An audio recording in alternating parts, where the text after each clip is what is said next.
پھر ان کے بعد ہم نے دوسری نسلیں پیدا کی اور ان کے درمیان انہی میں سے ایک شخص کو رسول بنا کر بھیجا جس نے کہا کہ اللہ کی عبادت کرو، اس کے سوا تمہارا کوئی معبود نہیں ہے، بھلا کیا تم ڈرتے نہیں ہو؟ ان کی قوم کے وہ سردار جنہوں نے کفر اپنا رکھا تھا اور جنہوں نے آخرت کا سامنا کرنے کو جھٹلایا تھا اور جن کو ہم نے دنیاوی زندگی میں خوب عیش دے رکھا تھا، انہوں نے ایک دوسرے سے کہا اس شخص کی حقیقت اس کے سوا کچھ نہیں ہے کہ یہ تم ہی جیسا ایک انسان ہے، جو چیز تم کھاتے ہو یہ بھی کھاتا ہے اور جو تم پیتے ہو یہ بھی پیتا ہے، اور اگر کہیں تم نے اپنے ہی جیسے ایک انسان کی فرما برداری قبول کر لی تو تم بڑے ہی گھاٹے کا سودا کرو گے۔ بھلا بتاؤ یہ شخص تمہیں ڈراتا ہے کہ جب تم مر جاؤ گے اور مٹی اور ہڈیوں میں تبدیل ہو جاؤ گے تو تمہیں دوبارہ زمین سے نکالا جائے گا؟ جس بات سے تمہیں ڈرایا جا رہا ہے وہ تو بہت ہی بعید ہے، سمجھ سے بالکل ہی دور ہے۔ زندگی تو ہماری اس دنیاوی زندگی کے سوا اور کوئی نہیں ہے، یہی ہم مرتے اور جیتے ہیں اور ہمیں دوبارہ زندہ نہیں کیا جا سکتا۔ رہا یہ شخص تو یہ اور کچھ نہیں ایک ایسا آدمی ہے جس نے اللہ پر جھوٹا بہتان گھڑا ہے اور ہم اس پر ایمان لانے والے نہیں ہیں۔ پیغمبر نے کہا یا رب، ان لوگوں نے مجھے جس طرح جھوٹا بنایا ہے اس پر تو ہی میری مدد فرما۔ اللہ نے فرمایا اب تھوڑی ہی دیر کی بات ہے کہ یہ لوگ پچھتاتے رہ جائیں گے۔ چنانچہ اس سچے وعدے کے مطابق ان کو ایک چنگھاڑ نے آ پکڑا اور ہم نے انہیں کوڑا کرکٹ بنا کر رکھ دیا۔ پھٹکار ہے ایسے ظالم لوگوں پر۔ اس کے بعد ہم نے دوسری نسلیں پیدا کی۔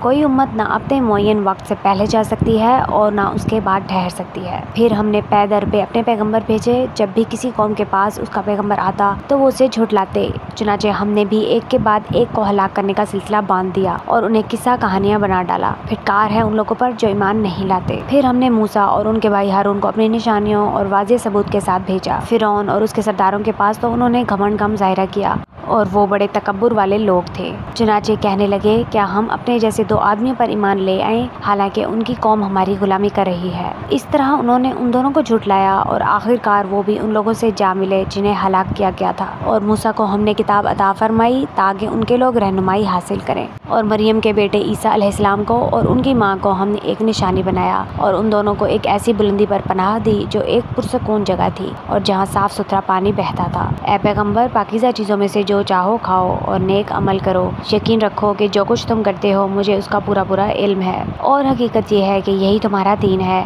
سب کے لیے ایک ہی دین، اور میں تمہارا پروردگار ہوں، اس لیے دل میں صرف میرا رعب رکھو۔ پھر ہوا یہ کہ لوگوں نے اپنے دین میں باہم پھوٹ ڈال کر فرقے بنا لیے، ہر گروہ نے اپنے خیال میں جو طریقہ اختیار کر لیا ہے اسی پر مگن ہے، لہٰذا اے پیغمبر ان کو ایک خاص وقت تک اپنی جہالت میں ڈوبا رہنے دو۔ کیا یہ لوگ اس خیال میں ہیں کہ ہم ان کو جو دولت اور اولاد دیے جا رہے ہیں تو ان کو بھلائیاں پہنچانے میں جلدی دکھا رہے ہیں؟ نہیں، بلکہ ان کو حقیقت کا شعور نہیں ہے۔ حقیقت یہ ہے کہ جو لوگ اپنے پروردگار کے رعب سے ڈرے رہتے ہیں اور جو اپنے پروردگار کی آیتوں پر ایمان لاتے ہیں اور جو اپنے پروردگار کے ساتھ کسی کو شریک نہیں مانتے اور وہ جو عمل بھی کرتے ہیں اسے کرتے وقت ان کے دل اس بات سے سہمے ہوتے ہیں کہ انہیں اپنے پروردگار کے پاس واپس جانا ہے۔